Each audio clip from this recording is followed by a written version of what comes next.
Hello दोस्तों, आज हम ईरान की इस्लामिक क्रांति के बारे में विस्तार से जानेंगे।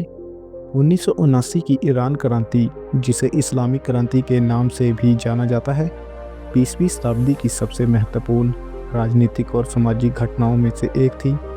यह क्रांति ईरान के शाह मोहम्मद रजा पहलवी के पतन और आयतुल्ला खुमैनी के नेतृत्व में एक इस्लामिक गणराज्य की स्थापना के रूप में जानी जाती है।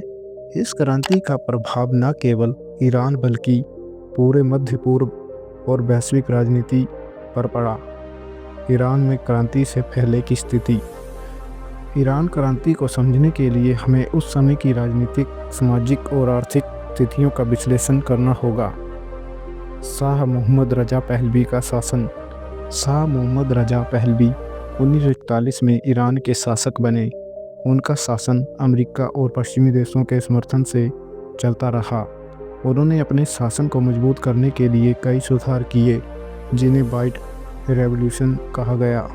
इन सुधारों में भूमि सुधार, महिलाओं के अधिकार में वृद्धि और औद्योगिकरण शामिल थे। हालांकि ये नीतियां कई वर्गों के लिए असंतोषजनक रही। धार्मिक नेता इन सुधारों को इस्लाम विरोधी मानते थे।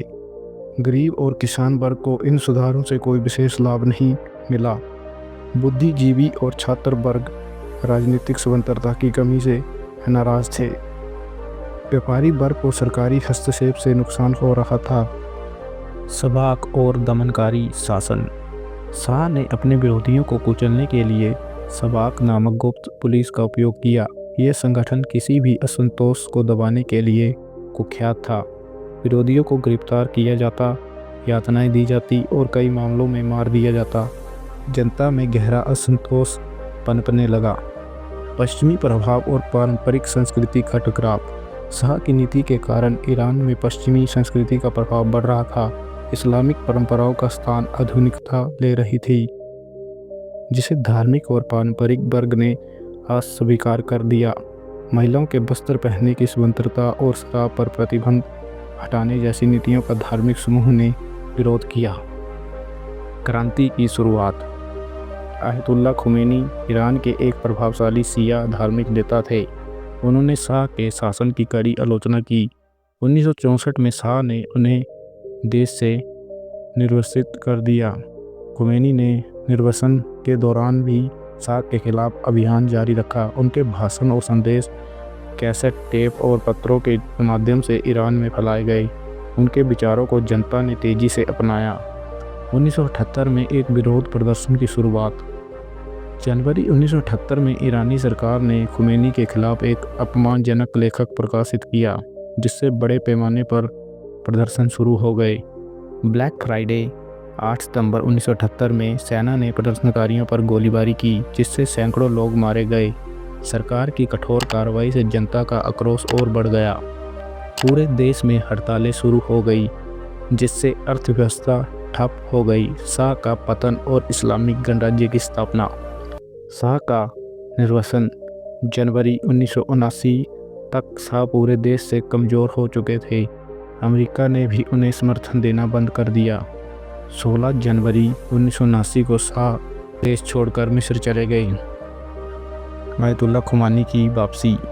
15 वर्ष के निर्वासन के बाद आयतुल्ला खुमैनी 1 फरवरी 1979 को ईरान लौटे। उनका स्वागत लाखों समर्थकों ने किया। उन्होंने जल्द ही एक अस्थायी सरकार की घोषणा कर दी। इस्लामिक गणराज्य की स्थापना। 1 अप्रैल 1979 को हुए जनमत संग्रह में 58% ईरानियों ने इस्लामिक गणराज्य के पक्ष में मतदान किए। इसके बाद ईरान में शरीयत कानून लागू कर दिया गया और पश्चिमी प्रभाव को समाप्त करने के प्रयास शुरू हो गए। क्रांति के प्रभाव। ईरान में इस्लामिक शासन की स्थापना। क्रांति के बाद ईरान में शरीयत लागू किया गया।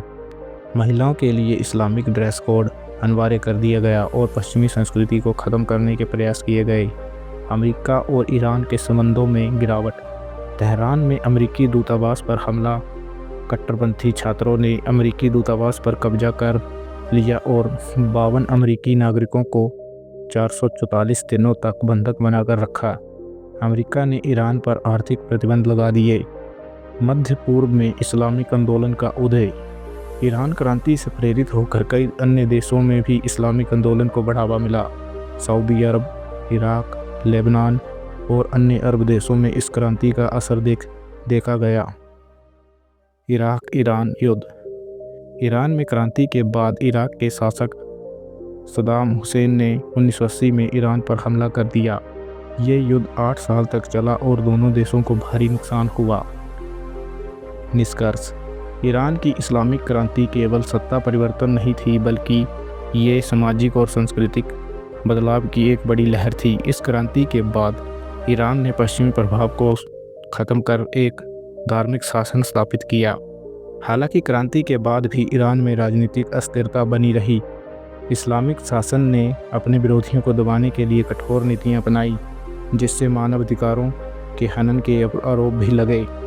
ईरान क्रांति ने यह साबित किया कि जब जनता संगठित होकर अन्याय के खिलाफ खड़ी होती है तो वह किसी भी शासन को हटा सकती है।